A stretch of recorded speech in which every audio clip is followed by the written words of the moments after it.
The whistleblower also alleges President Trump canceled a planned visit to Ukraine by Vice President Pence. The report says Mr. Trump did not want a top-level meeting with the president of Ukraine until he saw, quote, how he chose to act in office. Ben Tracy is at the White House with more on how the president is reacting. Mr. President, do you care if you're impeached, sir? President Trump did not answer questions as he returned to the White House, but at a closed-door event in New York this morning, he had questions of his own. Who's the person who gave the whistleblower the information? Because that's close to a spy. In audio obtained by the LA Times, the president suggested whoever spoke to the whistleblower about his phone call with the president of Ukraine might be a traitor, even though the whistleblower claims they received the information through the course of official business. The president alluded to punishments such as imprisonment or execution. You know what we used to do in the old days when we were smart, right? With spies and treason. We used to handle it a little differently than we do now. So far, the White House is treating the fallout from the whistleblower complaint as a PR battle. Sources say there is no war room or army of lawyers. It's another witch hunt. Here we go again. The White House plans to discredit the whistleblower by seizing on the fact that he had no first-hand knowledge of the call. CBS News has learned there was disagreement inside the White House about releasing the call summary, but ultimately President Trump felt it shows he's done nothing wrong. My call was perfect. The president yesterday of Ukraine said there was no pressure put on him whatsoever, none whatsoever. But the White House is not responding to the whistleblower's allegation that senior White House officials intervened to lock down all records of the phone call, knowing how bad it looked. Instead, today President Trump lashed out at Democrats' calls for impeachment.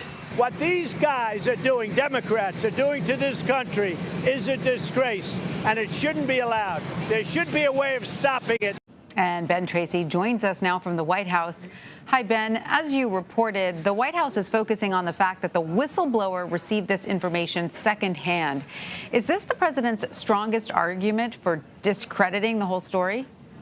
Well, it's certainly the argument the president and his supporters are making. The idea is basically to say that this is hearsay, that if none of this is a first-hand account, how seriously can you really take it? I had one White House official today tell me he is shocked that there could be a whistleblower report that could lead to an impeachment inquiry that is based on second-hand knowledge. So they do feel like this is a strong argument, at least for now, and that it's a stronger argument than trying to refute all the individual accusations.